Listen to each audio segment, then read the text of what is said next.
Vamos ingressar agora em outro tema, que é aquele que, na minha opinião, eu considero um dos temas mais complexos da parte geral do direito penal. Eu vou repetir. Eu, Gabriel, considero um dos temas mais complexos da parte geral do direito penal, que é esse aqui, olha, conflito aparente de normas. Tá bem? Conflito aparente de normas. Tomem cuidado que esse tema é um tema altamente relevante. Não há tratamento satisfatório no Código Penal brasileiro, deixa muito a desejar, mas nós vamos ter que vê-lo aqui de forma extensa, de forma aprofundada. Tá bem? Em primeiro lugar, o nome não é muito apropriado.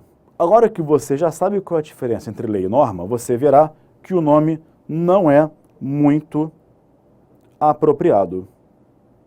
Por quê, Gabriel? Pelo seguinte: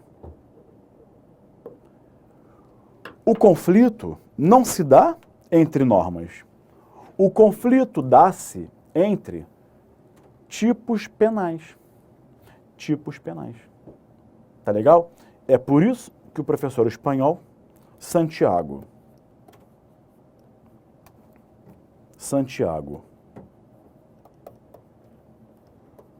Mir Puig chama isso aqui de concurso de leis, o que também não é tão técnico assim, tá? Concurso de leis. Luiz Regis Prado chama de concurso aparente de leis penais.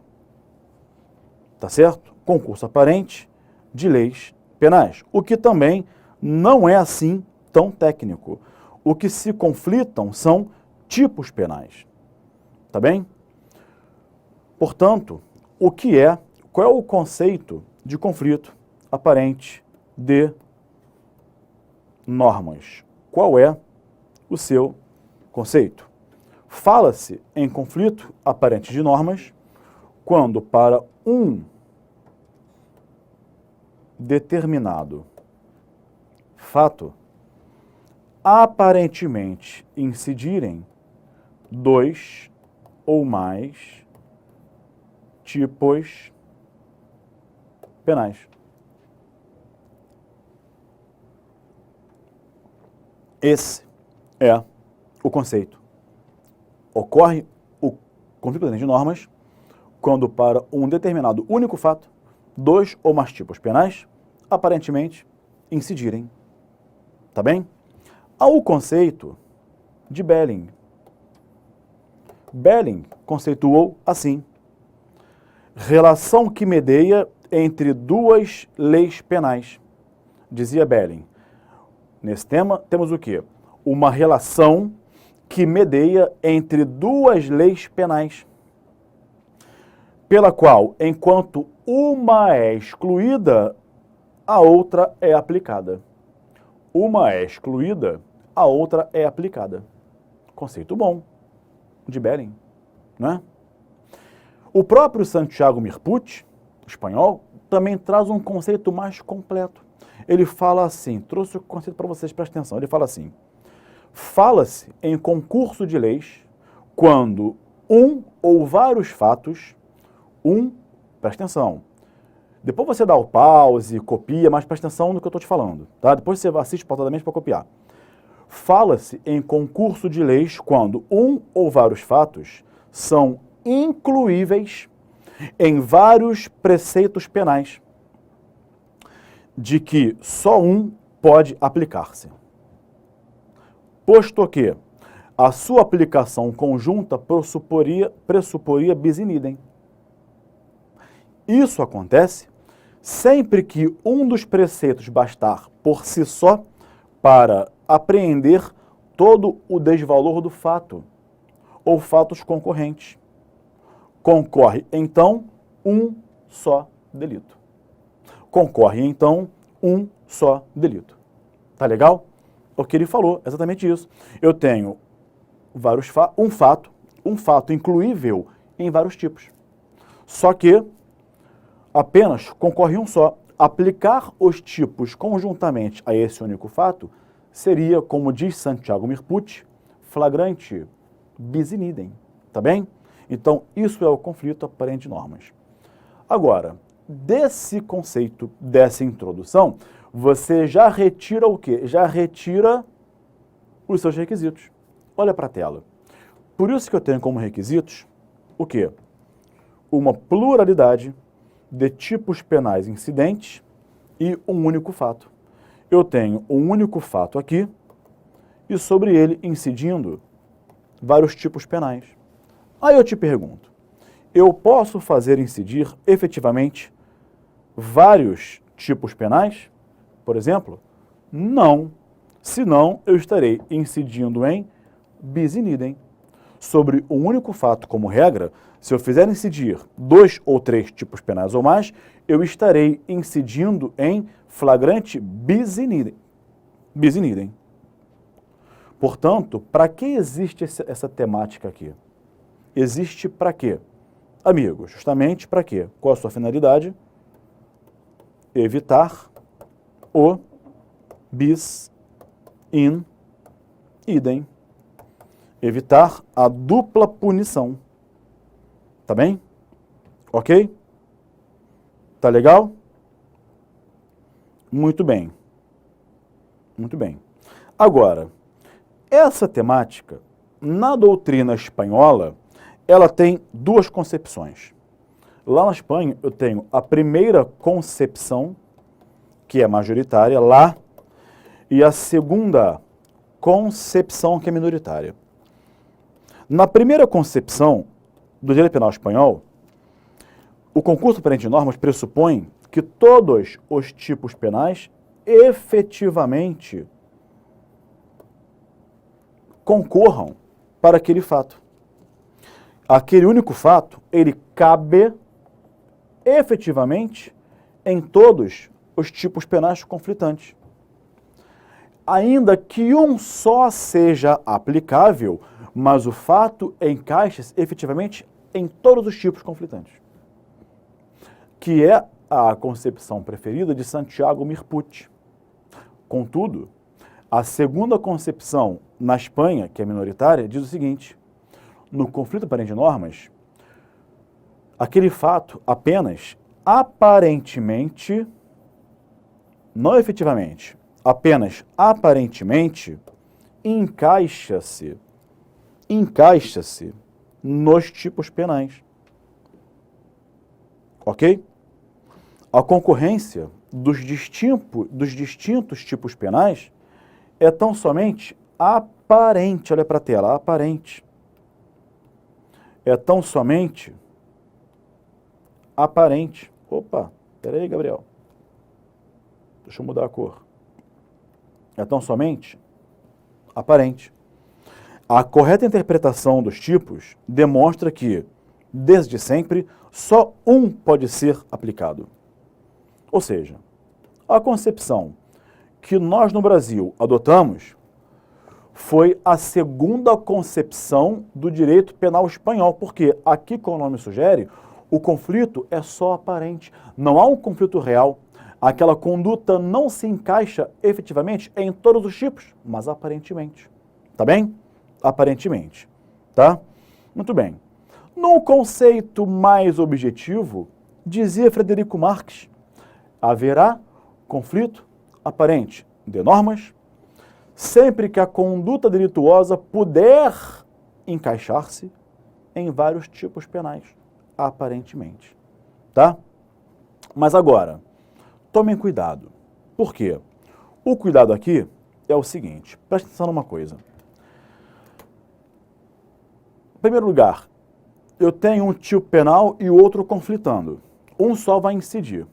Não se trata de conflito de leis no tempo. Um tipo não revoga o outro.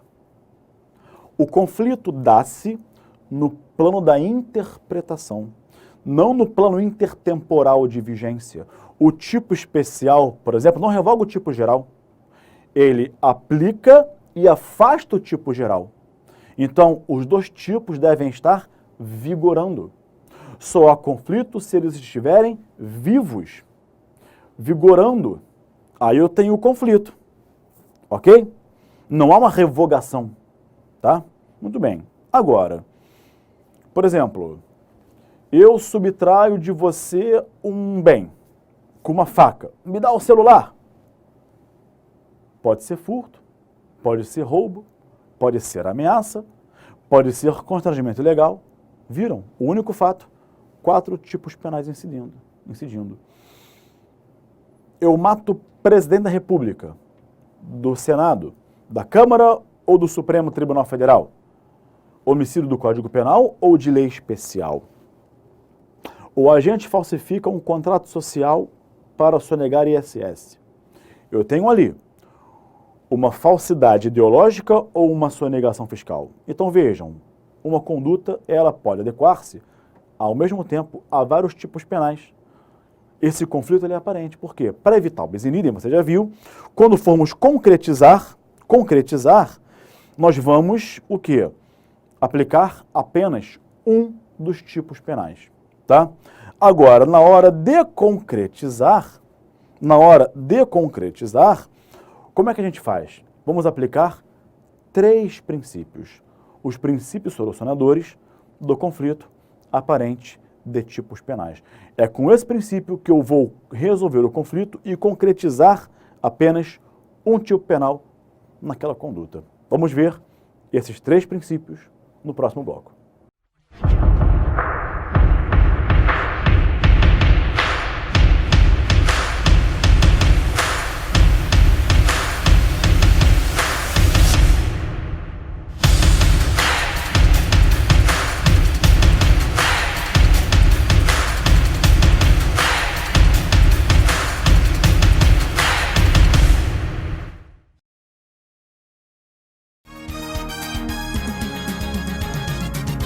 Então vamos lá, pessoal. Os 3 princípios são esses que estão na sua tela. Princípio da especialidade, princípio da subsidiariedade, princípio da consunção. Gabriel, e o quarto da alternatividade? Não é princípio do conflito aparente de normas. Por quê? Pelo seguinte, aqui o que temos? Um tipo misto alternativo, que é um tipo que traz vários verbos típicos, como importar, exportar, remeter, preparar, conduzir, vender, expor à venda, drogas. Ou seja, aqui eu não tenho 2 tipos conflitantes, eu tenho um tipo só com vários verbos típicos. Então não tenho 2 tipos conflitando entre si, eu tenho um tipo só com vários verbos típicos. Por isso que não se fala aqui em conflito aparente de normas. Tudo bem? Então vamos lá, vamos seguir. Em doutrina brasileira, majoritarissimamente se sustenta que se reconhecem só esses 3 princípios do conflito aparente de normas. A doutrina majoritária alemã também reconhece só esses 3 princípios. É a posição, por exemplo, de Bauman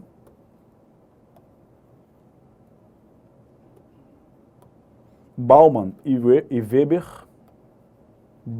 Weber, é a posição de Paul Bockelmann.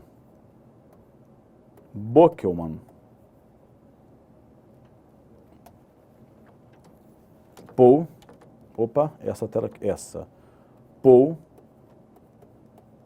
Bockelmann e Folk, na sua obra Conjunto, Teoria da Norma, era a posição de Welzel, era a posição de Wessels, era a posição de Maurach, é a posição, já vimos ele, né? Stratenwert, Günther Stratenwert, era a posição de Schmidhäuser,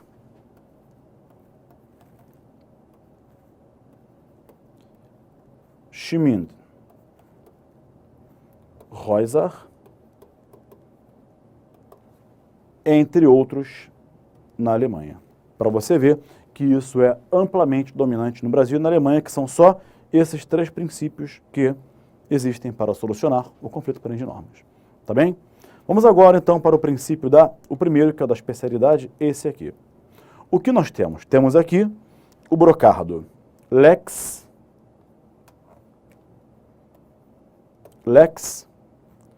especial derrogar lex generale. Mas você falou que não é revogação? Não, não é. É só um brocardo latino, derrogar, tá bem? Mas não há uma derrogação. O que eu tenho aqui, gente? Muita atenção agora, tá?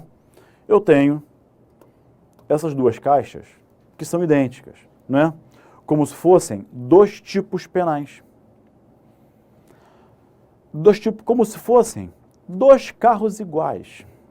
2 carros iguais da mesma montadora, mesma marca, mesma cor. São 2 Corollas brancos, iguais. Você chega na concessionária e olha, os carros são iguais. É o que se passa aqui. Você vai identificar o conflito no plano abstrato. Olha lá, você vai olhar para os tipos penais, você vai compará-los no plano abstrato, só olhando. E comparando-os no plano abstrato, você verá que eles são, sim, idênticos. São 2 carros, 2 Corollas brancos. Só que você percebe que um dos tipos penais tem um elemento a mais que o outro não tem. É como se um dos Corollas, um dos carros, tivesse teto solar e o outro não tem. Então são iguais. São 2 Corollas daquele ano, da mesma cor, branca. Só que um deles tem teto solar e o outro não tem. Esse teto solar é um elemento a mais desse em relação àquele.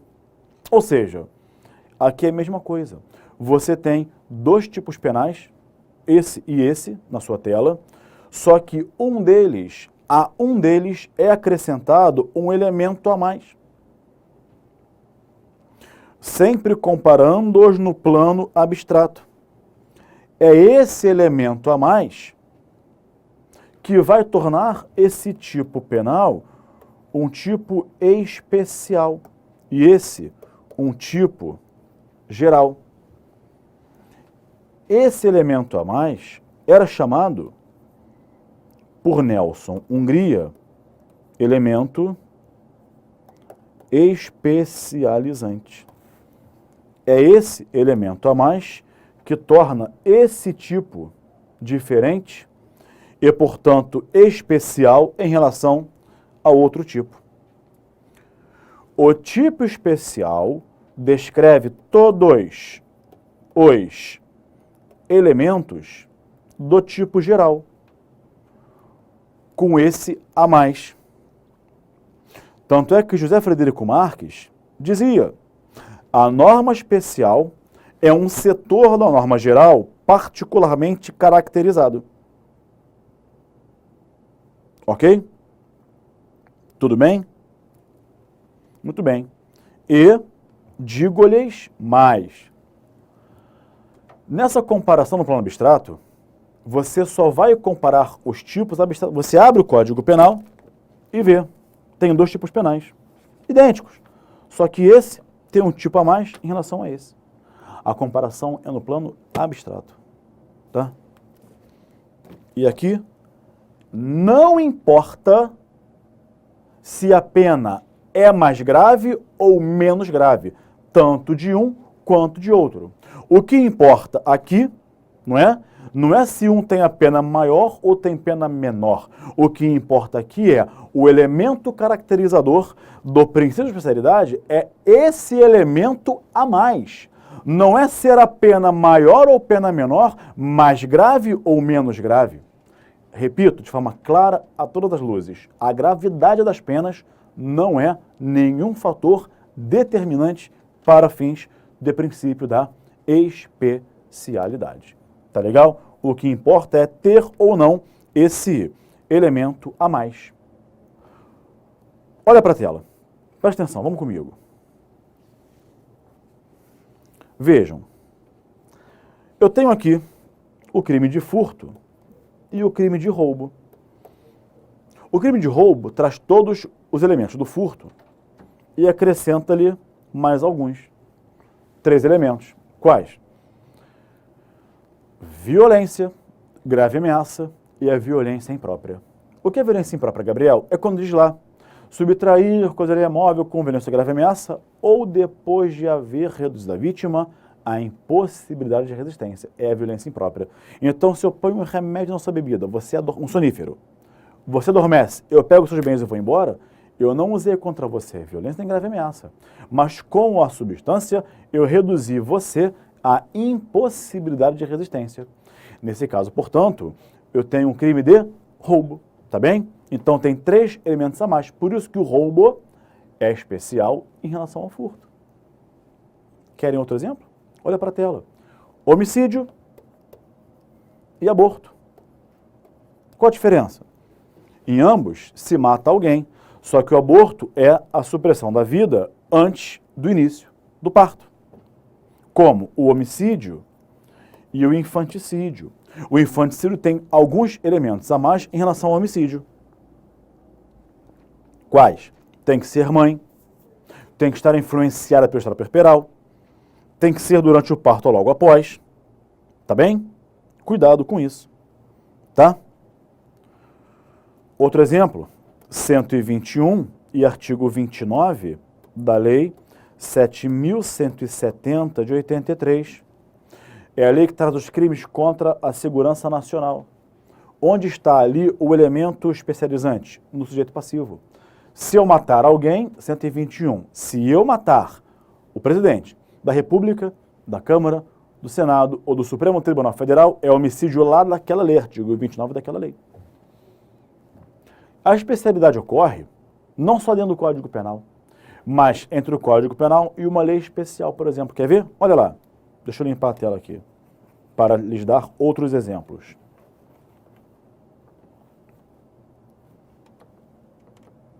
Contrabando, mercadoria proibida e tráfico de drogas. Percebeu? Onde está o elemento especializante? Na substância ser droga. Tá legal? Tudo bem? Muito bem.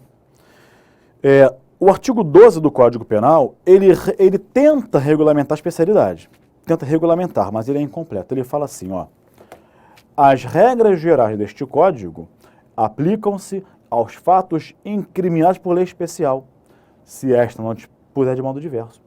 Mas no artigo 12, parece que só a especialidade é entre o Código e lei especial, quando, na verdade, a especialidade existe também entre 2 tipos dentro do próprio Código Penal. Tá? Isso é a especialidade. Está posto o conflito. Agora, como é que se resolve? A incidência do tipo especial afasta a incidência do tipo geral. Olha para a tela. O tipo especial, ele é aplicado afastando o tipo geral. Não é revogação, é afastamento. Entenderam isso? Tudo bem, gente? Viram como é fácil? Repito, não depende de pena, grave ou menos grave.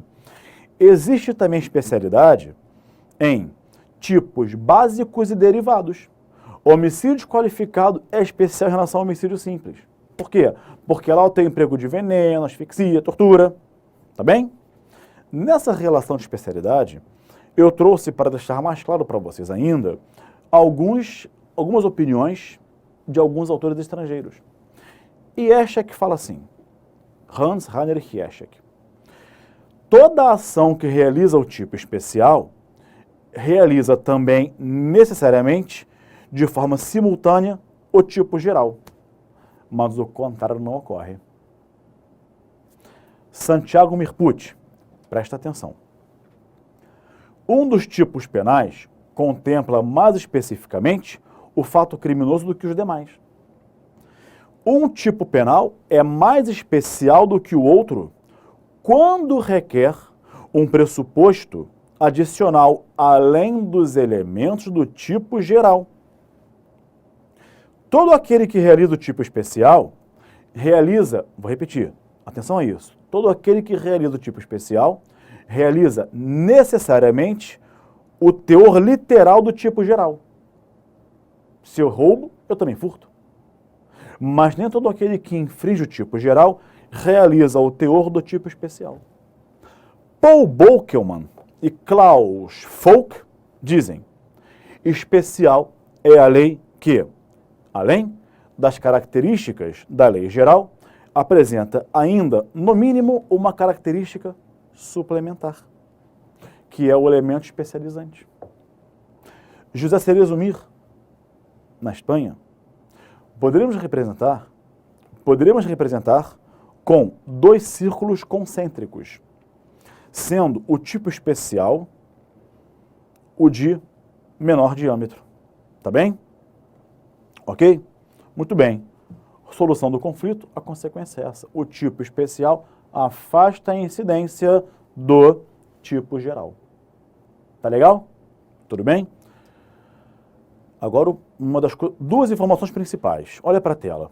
A comparação dá-se no plano abstrato. E aqui não depende da pena ser mais ou menos grave. Tá bem? Senhores apresentam o princípio da especialidade.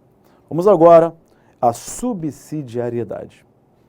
Lex primária,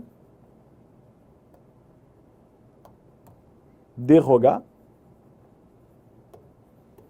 legem subsidiariam.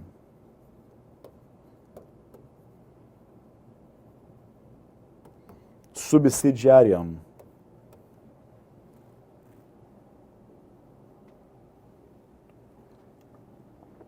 Na subsidiariedade, analisa-se, senhores, o fato no plano concreto. A análise dá-se no plano concreto. Na especialidade, o plano era abstrato. Você abriu o Código Penal e comparava os tipos penais. Aqui é no plano concreto. Ou seja, diante de um caso concreto, eu vou analisar a situação. E eu tenho 2 tipos penais também. Olha para a tela. Os 2 tipos penais protegem o mesmo bem jurídico em graus diferentes de proteção. Eu tenho um tipo menos grave e um tipo mais grave. Fragoso dizia: existe subsidiariedade quando uma norma que define crime menos grave. Existe subsidiariedade quando uma norma que define crime menos grave está abrangida pela norma que define crime mais grave. Ou seja, a norma que define o menos grave está abrangida pelo mais grave, nas circunstâncias concretas em que o fato ocorreu. E Eshek dizia assim, está no livro dele: tudo que eu falo para vocês de autores estrangeiros fazem parte da minha biblioteca pessoal de casa. Direito penal brasileiro, direito penal alemão, direito penal espanhol, italiano, tá? A estrutura lógica, Eshek, a estrutura lógica da subsidiariedade não corresponde à ideia de subordinação, senão a de coincidência penal e interferência. Ou seja, o que eu tenho? Olha para a tela. É como se as 2 caixas fossem os tipos penais. Um tipo menos grave da esquerda e um mais grave. O tipo menos grave está contido no mais grave. Pergunto-lhes, a caixa da esquerda cabe dentro da caixa da direita? Cabe, não cabe? Então, o tipo menos grave está contido no tipo mais grave. Ok? Santiago Merpucci dizia assim: o crime culposo é subsidiário em relação ao crime doloso. A tentativa é subsidiária em relação à consumação. Os crimes de perigo concreto são subsidiários em relação aos crimes de dano. Esse crime mais grave é chamado tipo principal. E o menos grave é chamado tipo subsidiário. Que Nelson Hungria, que foi um grande expositor dessa temática, chamava-o de soldado de reserva. Tá bem? Agora, está posto o conflito. Aqui sim, importa a gravidade. Pena mais grave, pena menos grave. Aqui sim. Aí eu te pergunto, como é que eu resolvo o conflito? Não preciso dizer. Olha para a tela. A preferência de quem é? É do tio principal. A preferência é do tipo principal. O tipo principal é aplicado afastando a incidência do tipo subsidiário. De forma que o tipo subsidiário, ele só vai incidir quando? No caso concreto, o tipo penal principal não puder ser aplicado. Repito, o tipo subsidiário só vai incidir quando, no caso concreto, o tipo penal não puder ser aplicado. A preferência de aplicabilidade é do tipo principal mais grave. Se eu não o puder aplicar, aí eu aplico o subsidiário. Quer ver? O reserva joga? O jogador do banco de reservas joga? Tá louco para jogar, não tá? Tá louco para jogar. O tipo tá louco para incidir, mas joga? Ele quer incidir em campo, joga ou não joga? O reserva joga? Pensa. Pensa nessa pergunta. No futebol, no voleibol, no basquetebol, qualquer lugar, qualquer esporte. O reserva joga? Eu vou te responder essa pergunta no próximo bloco.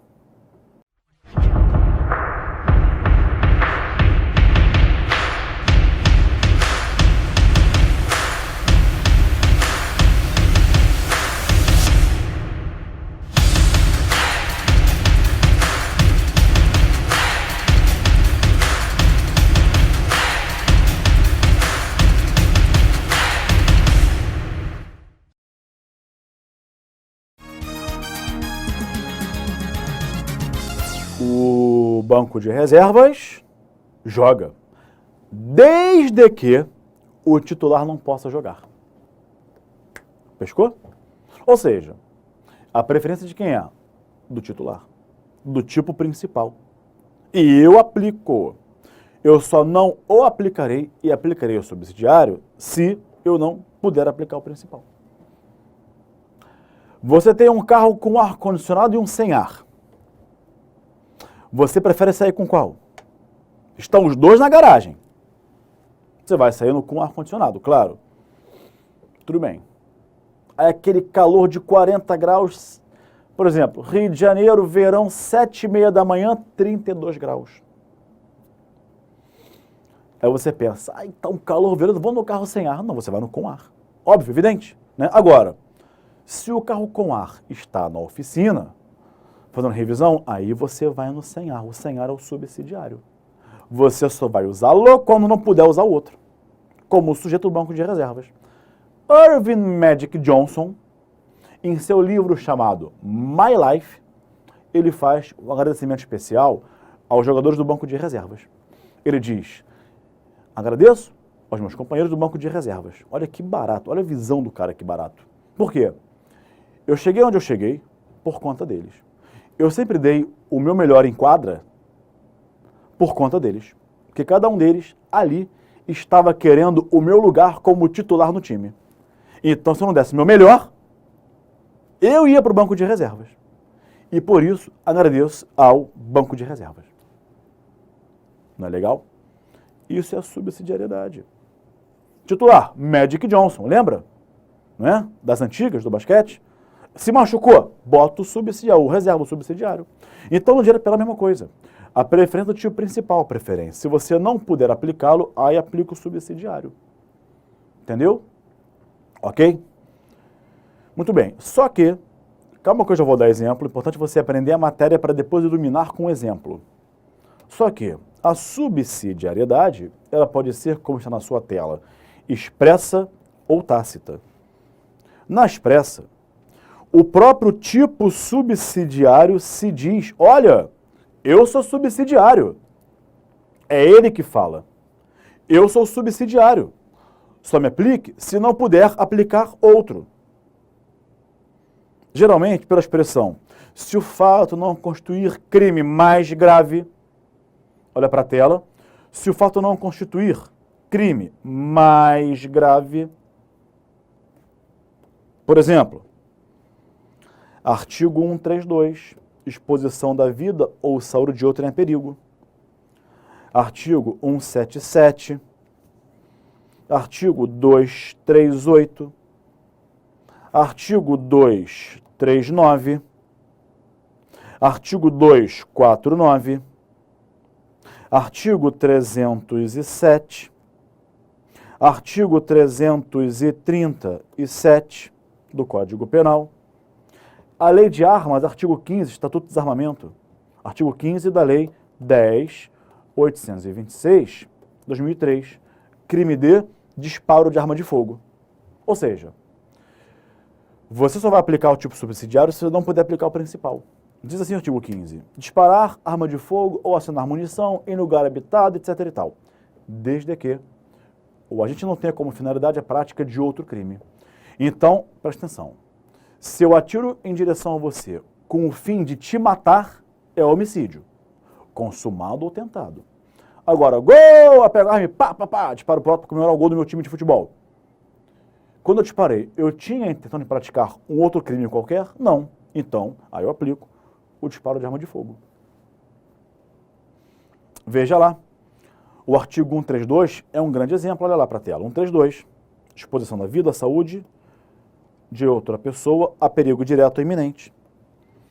Você não sabe nadar.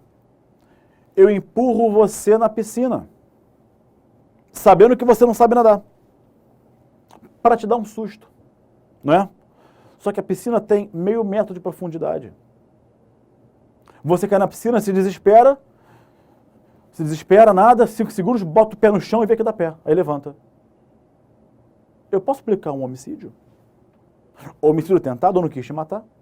Mas quando eu fiz isso, se você não sabia nadar, você podia se desesperar, engolir água e morrer, sofrer uma lesão? Sim, aí eu aplico 132. Eu posso aplicar tentativa de homicídio? Não. Mas tem um tipo subsidiário? Sim, o 132. Eu expus a sua vida a perigo direto e iminente. Entenderam isso? Tá? Essa é a expressa. Na expressa, amigos, não tem nenhum problema. O tipo sinaliza. Ele te diz, olha, eu sou subsidiário. Mas quem diz o subsidiário principal? Quem diz é o próprio subsidiário. O principal não diz nada. Ou então, olha para a tela, a subsidiariedade pode ser tácita. A lei não diz, por isso que é tácita. Mas você chega à subsidiariedade por interpretação sistemática. Como, Gabriel? Por exemplo, o constrangimento ilegal está contido no roubo. Não está? Está. O constrangimento ilegal está contido no estupro. Não está? Está. Agrave, o crime de ameaça está contido no crime de extorsão. Não está? Está. Está. Ou seja, por interpretação sistemática, eu consigo definir como também o furto está contido no roubo, não está? Está. Mas, Gabriel, você falou que furto e roubo era especialidade? Amigos, desde Nelson Hungria, que se diz que em uma mesma hipótese podem incidir 2 princípios do conflito aparente de normas. E aqui é um caso roubo e furto. É especialidade e também subsidiariedade. Percebeu? Tá legal? Então vamos lá. Agora, a doutrina critica muito a Tácita. O Rogério Greco, ele fala assim, a subsidiariedade tácita é desnecessária. Por quê? Porque eu posso resolvê-la com o princípio da especialidade. E não é? Olha para a tela. Todos os tipos da direita são ou não são especiais em relação da esquerda? São especiais. Todos, sim. Então resolvo com a especialidade. Francesco Antolicei, professor italiano, não vê diferença entre a subsidiariedade tácita e a especialidade. Tá bem? E agora a minha crítica.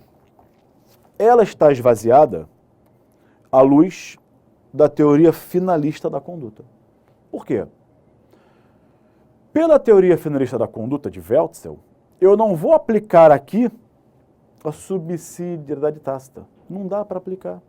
Porque se o agente ele tinha um dolo, tá, de praticar um crime mais grave e não conseguiu, ele vai responder por tentativa. Se eu quero te matar, desfiro tiros em sua direção e não o atinjo, peraí, se eu quero te matar, eu não vou responder por exposição da sua vida ou saúde a perigo direto e iminente. Eu vou responder por tentativa de homicídio.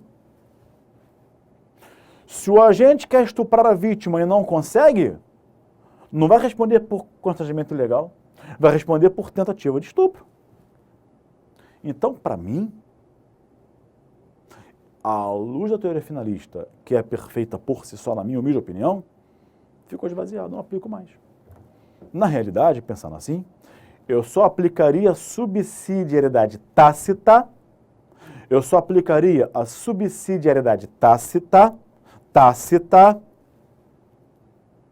naqueles casos do artigo 15 do Código Penal, desistência voluntária e arrependimento eficaz. Porque lá a lei diz qual é a solução legal, não é caso de tentativa nem crime impossível. É desistência voluntária e arrependimento eficaz. Havendo desistência voluntária e arrependimento eficaz, solução, o agente responde pelos atos já praticados. Se eu desisto, sem esgotar o ato executório, ou se eu me arrependo após esgotar os atos executórios, eu não respondo por tentativa, porque eu não consumei, não foi por motivos alheios à vontade, e sim por motivos inerentes à minha vontade. É diferente. É diferente. Olha lá, é diferente, tá? Muito bem. Então, nesse caso, se a lei diz, artigo 15, responde pelos atos já praticados, o crime que esses atos já praticados configurar será o tipo subsidiário. E aí eu tenho, sim, a subsidiariedade tácita. Perceberam isso? Tudo bem? Ok? Tá? Muito bem, então vamos lá. Vamos ver agora o princípio da consunção. Quando você fala em consunção, eu tenho certeza que você lembra de quê? Ah, consunção é fácil, Gabriel. Pera aí. Um crime é meio necessário para o outro. Decorou uma frase, não aprendeu a matéria. Sabe dar o exemplo. Do homicídio, lesão corporal, do furto com violação do domicílio. Decorou o exemplo, mas não aprendeu a matéria. Cuidado com isso. Amigos, na verdade, isso é uma das vertentes do princípio da consunção. É uma das vertentes do princípio da consunção. Isso aí que você falou. Tá? Uma das vertentes. Por quê? A consunção, senhores, ela divide-se em 3 subprincípios. 3 hipóteses, 3 vertentes. Quais sejam? Olha para a tela. Ela abrange o crime progressivo, a progressão criminosa e o pós-factum impunível. Crime progressivo, progressão criminosa e pós-factum impunível. Vamos ver um de cada vez. A começar pelo crime progressivo. Vamos lá. Olha aí. Aliás, deixa eu voltar lá. Princípio da consunção. Anotem. Anotem. Lex consumens. Lex consumens. Derrogar. legem consumptam.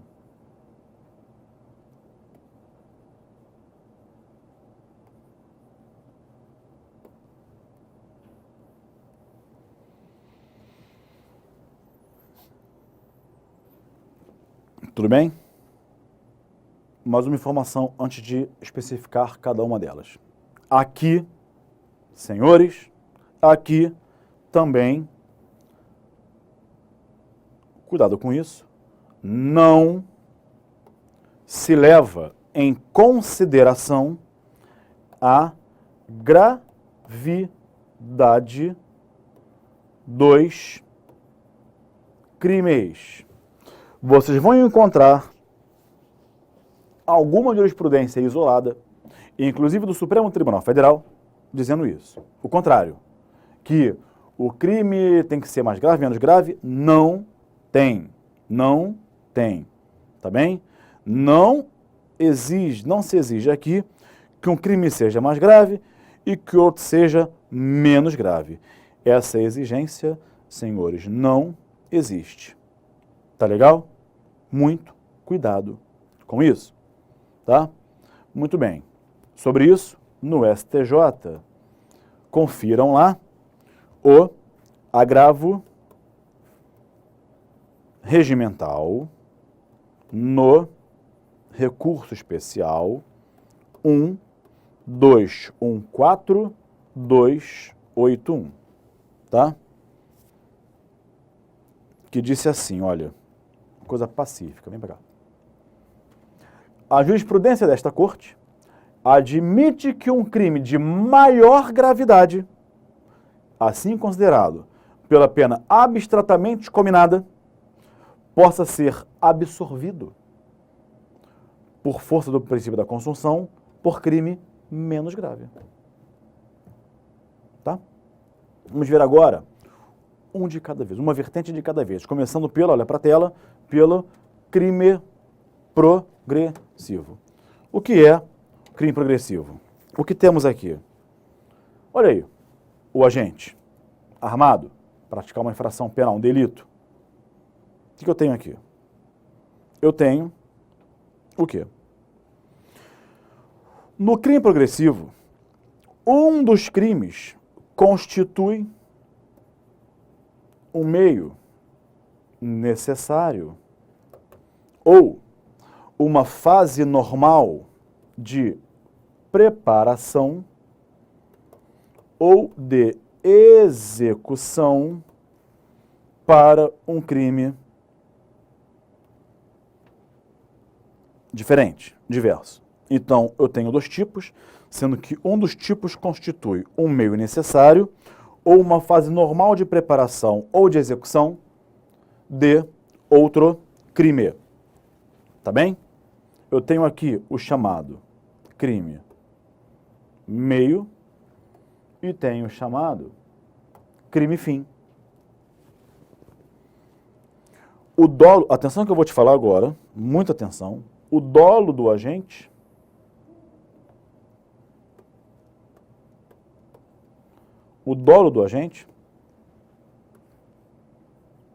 é de praticar o crime fim. Mas para chegar ao crime fim, ele passa necessariamente pelo crime meio. O crime meio é uma passagem obrigatória. Não tem como praticar o crime fim, satisfazer seu dolo sem passar pelo meio antes. É por essa razão que o crime meio é chamado crime de ação de passagem. Crime de ação de passagem. O dolo do agente é de praticar o crime fim. Mas ele passa pelo crime meio necessariamente.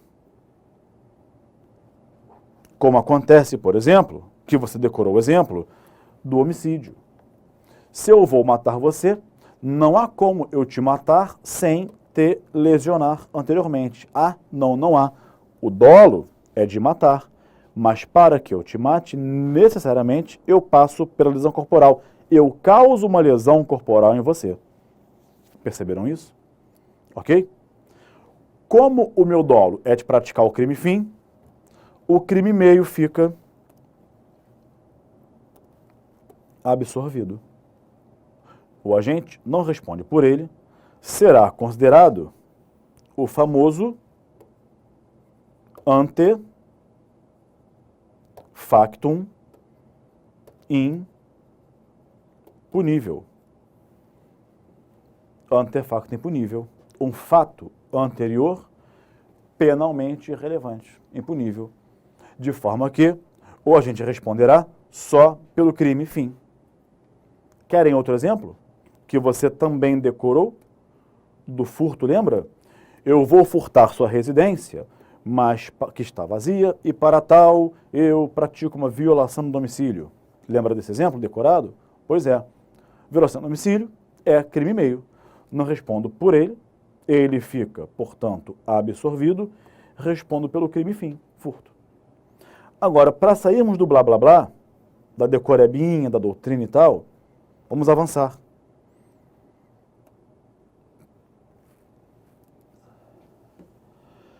O crime consumado absorve o crime tentado. O crime de dano absorve o crime de perigo. Por exemplo. Querem outro exemplo claro de jurisprudência sobre crime progressivo? Súmula 17 do STJ.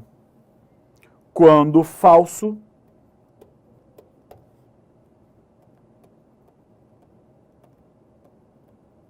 se exaure no estelionato, quando o falso se exaure no estelionato, sem mais potencial lesivo, fica por esse absorvido. Perceberam isso? Tudo bem? Ok? E isso é a prova de que na consunção não se faz exigência de ser crime mais grave ou menos grave. Sabe por quê? Olha para a tela. O falso do 297, ele tem a pena de 2 a 6 anos. E o 171 tem pena de 1 a 5, para você ver que o crime mais grave é absorvido pelo menos grave. Perceberam isso? Tá? Gabriel, há outros exemplos? Há. E eu trouxe para vocês os exemplos, inclusive, bastante jurisprudência. Vamos falar sobre isso. Entretanto, falaremos sobre esses casos no próximo bloco.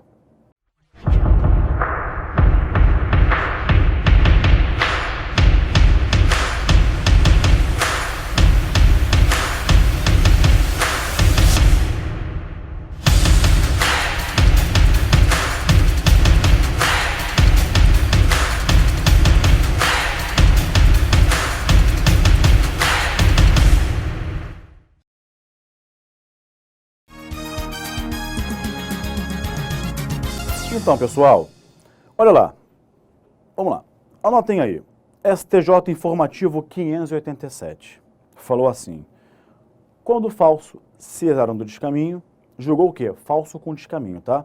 Então disse, quando falso se exaure no descaminho, sem mais potencialidade lesiva, é por este absorvido como crime fim, condição que não se altera por ser menor a pena a este combinada.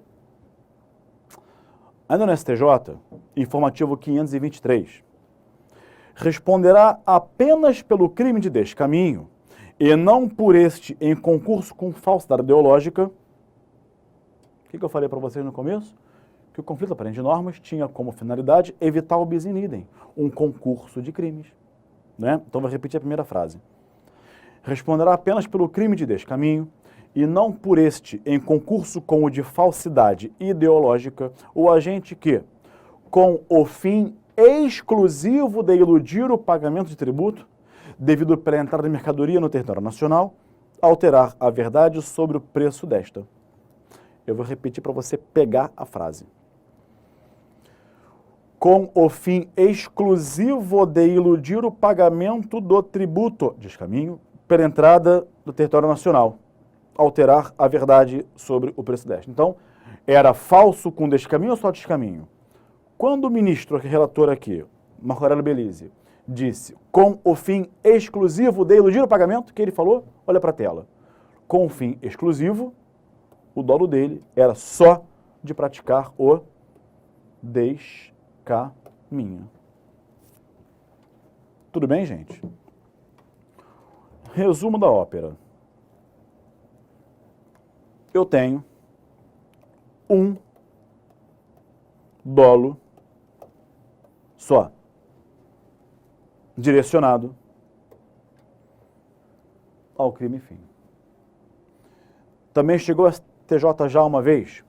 O agente falsificou um contrato social para pagar menos ISS. No contrato social, disse que a pessoa jurídica se localizava em município diverso daquele em que ela prestava serviço, onde a alíquota do ISS era menor no município diverso. Foi denunciado. Falsidade ideológica mais crime tributário. E chegou ao STJ. Peraí, bis in idem. Ele praticou a falsidade com o único fim de sonegar ISS. E disse ao STJ, peraí, aplica-se o princípio da consunção na vertente do crime progressivo. Responde pela sonegação fiscal, crime tributário, e a falsidade fica absorvida como antefactum impunível. Percebeu? Simples, né? Muito bem. Aqui, qual é a pedra de toque? Olha para a tela. Eu tenho um dolo só e o crime é meio necessário. Certo? Então, vamos lá. Vamos falar agora de progressão criminosa. O que eu tenho aqui? Qual é a diferença? O agente é o mesmo, né? Olha aí, ele aqui de novo.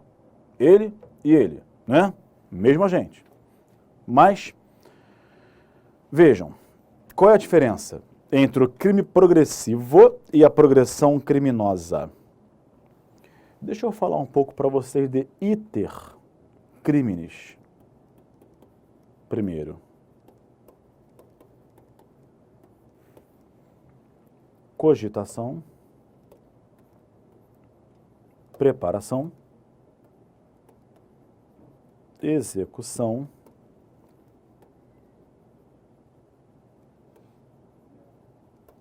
consumação. Certo? Eu tenho também dois tipos penais em conflito. Atenção, o que eu vou te falar agora. O agente age com dolo de praticar o primeiro crime, certo? Primeiro crime. Muito bem. Dolo. E ele segue em direção ao primeiro crime. Não é isso? Weltzel dizia, mais uma vez, que todo crime nasce na mente do agente. Certo? Muito bem. Então vejam, ele cogitou o primeiro crime, ele preparou o segundo crime e ele executou o primeiro crime. Então vamos lá, de novo. Ele preparou o primeiro crime, ele cogitou, cogitação, preparação, execução, consumação. Ele cogitou o primeiro crime, ele preparou o segundo crime e foi executado. Depois da execução vem o quê? A consumação. Só que, durante o ato executório, o dolo dele muda. Olha para a tela. Ele cogitou, preparou e executou o primeiro crime. Cirurgicamente, durante a execução do primeiro crime. Cirurgicamente, durante a execução do primeiro crime, o dolo dele muda e passa a ser o dolo de praticar o segundo crime. Notem, portanto, que aqui eu tenho uma mudança de dolos. Ele não atinge a consumação do primeiro crime. É durante o seu ato executório que o dolo muda e passa a ser o dolo de praticar o segundo crime. Por isso, progressão criminosa, amigos. Ele vai progredindo de um crime para o outro, mudando o seu dolo. Não é meio necessário fase normal de preparação ou de execução, ao contrário. Ele muda o dolo. Ele modifica a sua intenção, a sua finalidade, para praticar um outro crime. Também não se analisa gravidade. Menos grave, mais grave. Percebeu? Tá? Então vejam. Que interessante. Nesse caso, cirurgicamente,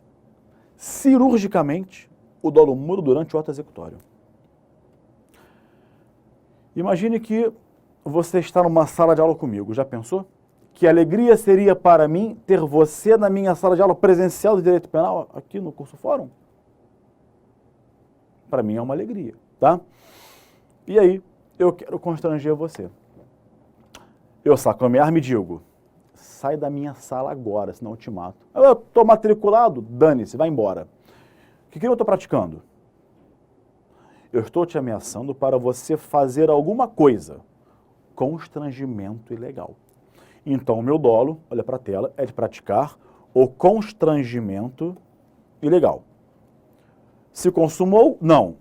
Eu estou executando, não estou ameaçando você, constrangendo você com grave ameaça, com emprego de arma? Estou te constrangendo. Durante a execução, vai se consumar quando você praticar o ato. Você levanta, aí eu... Tenho que ir na mochila? Ah, nada demais. É só um notebook, um tablet, um celular e R$1.000. Deixa a mochila e vai embora. O meu dolo passou a ser de quê? De roubo. Eu subtraí seus bens com grave ameaça, com emprego de arma de fogo, roubo. Então, eu cogitei, olha para a tela, eu cogitei, lá para o ITER, lá embaixo à esquerda, embaixo do agente. Eu cogitei, eu preparei e executei o constrangimento legal. Não o consumei. Durante a execução, o dolo mudou e passou a ser um dolo de roubo. Nesse caso, eu respondo pelo segundo crime e não respondo pelo primeiro. Mas aqui não é absorção, não é meio necessário, crime de ação de passagem, não é nada disso. É só porque o meu dolo mudou e eu consumo o segundo crime. É só por isso. Eu não pulo pelo primeiro porque eu consumo o primeiro, não, eu consumo só o segundo. Fica consumado. Gabriel, dá outro exemplo? Quantos vocês quiserem. Minha aula não tem aquela decorebinha do exemplo decorado que se sair esquece. Não, não é decorebinha. É a matéria, a dogmática, o dolo, o iter criminis, quando nasce o crime, por que faz isso, por que aquilo. E dá o exemplo. Para clarear. Aqui você aprende a teoria. Aqui você aprende a dogmática. Depois eu clareio com um exemplo. Olha para a tela. Eu quero torturar você. E começo a te torturar. Artigo 1º, inciso 1, a linha A, da lei de tortura. Tortura prova. De quem era a droga? Para quem você vende? Que trabalha para quem? Torturo você. E você não fala, tá? Querendo obter confissão. Lá pelas tantas, falei, quer saber? Não quero mais saber, não. Você merece morrer. Então, eu estou executando a tortura, ainda durante a execução, o dolo muda e passa a ser de... Aqui, ó. Homicídio. Conclusão, eu respondo, olha para a tela, eu respondo pelo homicídio e não pela tortura, porque foi o crime que eu consumei, tá?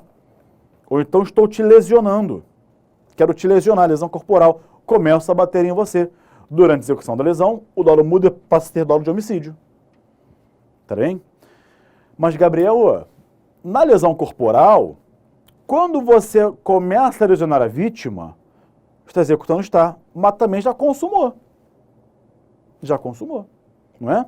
Se você está batendo na vítima, socos, pontapé e tudo mais, estou executando, estou, mas também já está o quê? Consumado. E aí? Eu sei, muitas vezes a execução vai coincidir com consumação, porque se eu estou te lesionando, estou executando e ao mesmo tempo consumando. Só que o que importa é que eu ainda estou no ato executório. Isso é importante. Por quê? Porque é ali, é cirurgicamente ali, durante o ato executório, que o dolo muda. Você percebeu? Tá? Então, vamos à questão que é a pedra de toque. Qual é a diferença entre o crime progressivo e a progressão criminosa? Olha para a tela. Diferença entre crime progressivo, progressão criminosa. Diferença 1. No crime progressivo, eu tenho...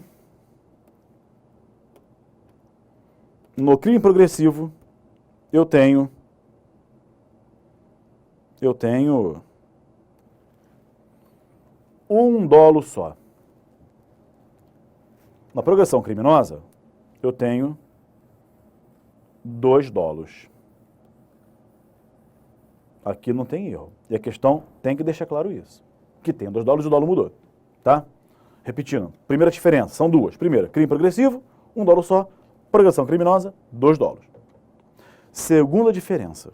No crime progressivo, o meu dolo, ele se mantém.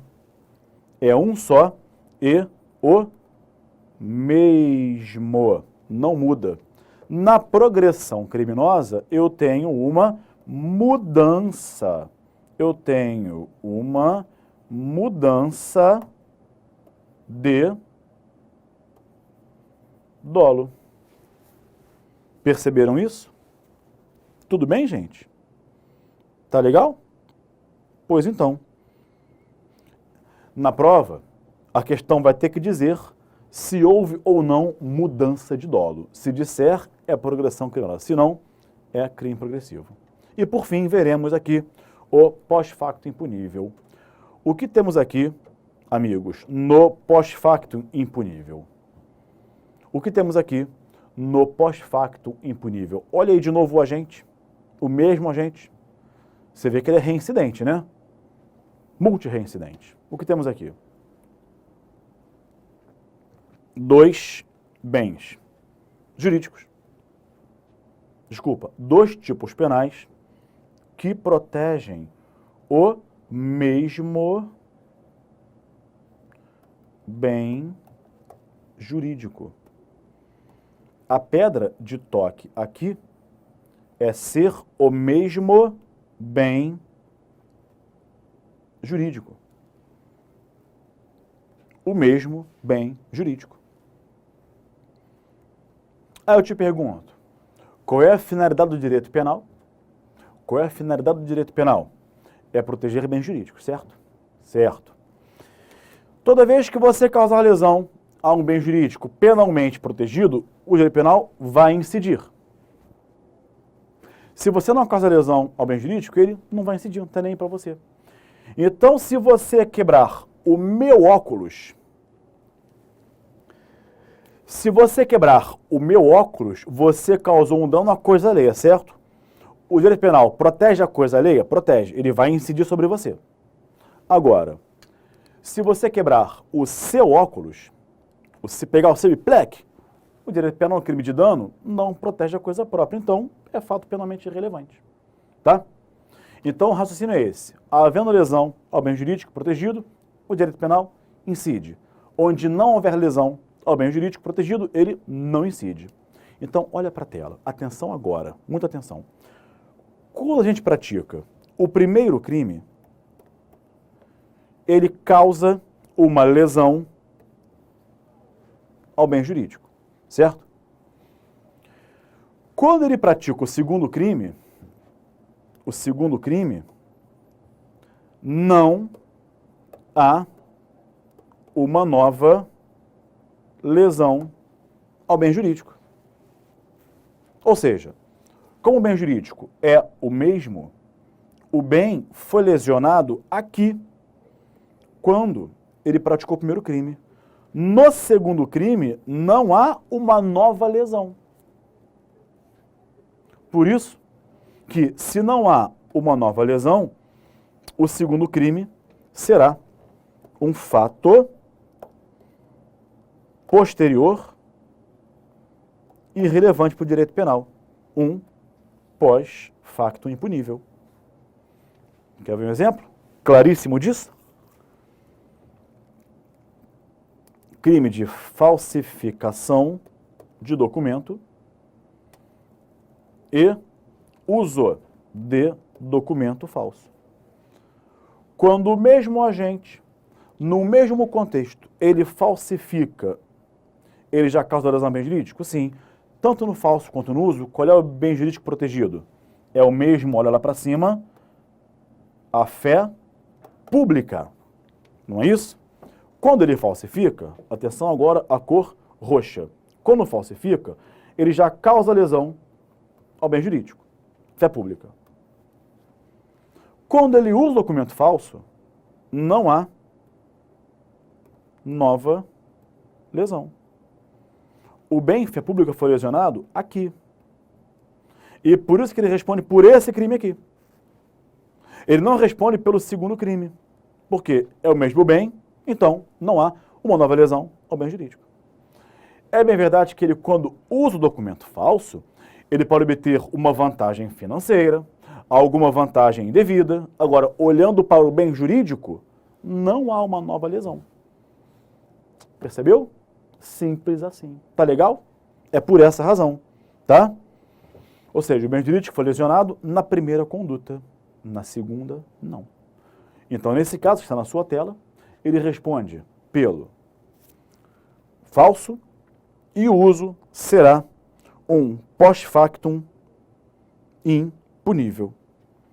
Nisso, a doutrina é praticamente pacífica, tá?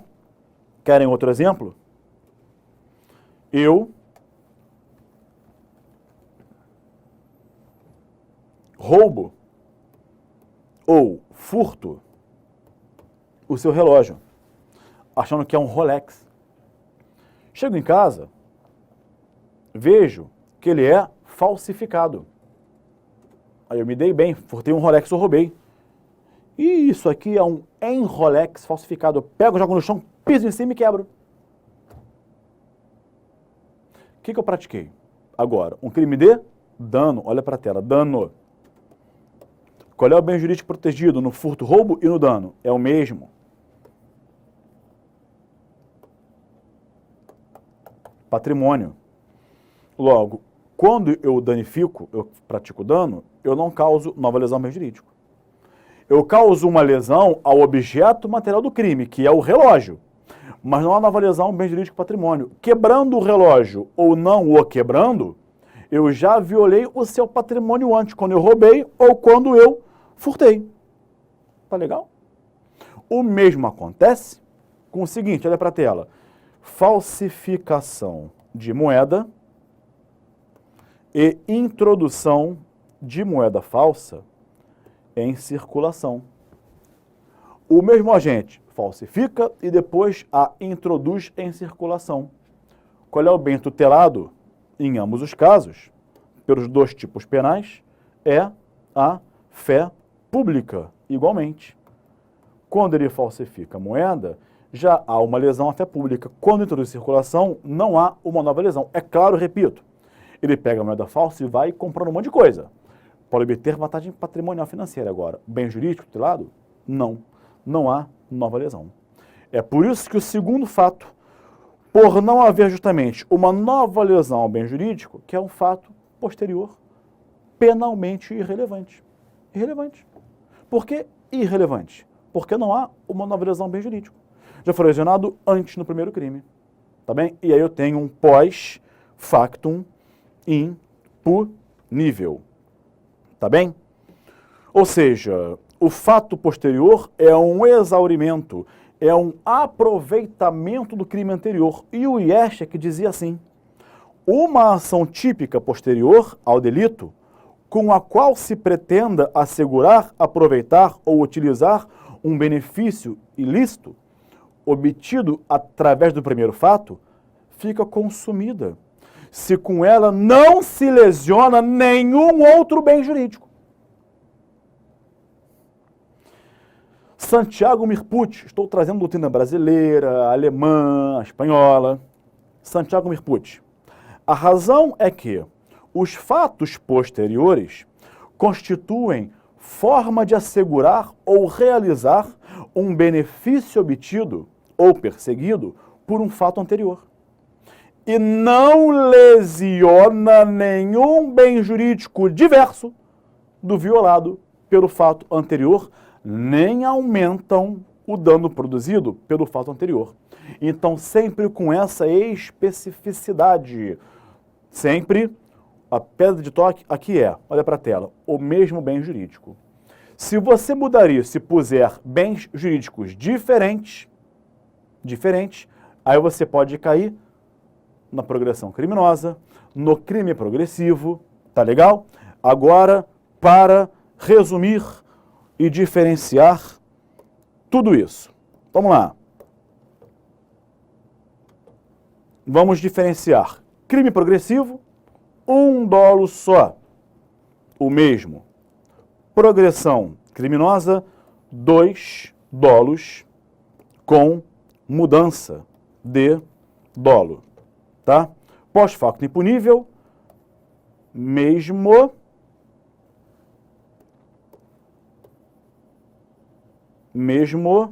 bem jurídico tutelado, tá legal? E com isso, senhores, eu encerro com vocês o tratamento desses temas todos. Nós vimos, na minha opinião, aquilo que eu reputo mais um dos temas mais complexos da parte geral do direito penal, que é o conflito aparente de normas. Vimos aqui o que é, como se aplica, quais são os princípios, por que existe, e agora você está apto a aplicar isso em prova. No mais, vamos para a tela, vamos em frente, porque todo esforço será bem recompensado. Obrigado pela companhia e obrigado por me receber em sua casa e permitir que eu estudasse com você o direito penal. Um abraço, até o próximo encontro e tchau.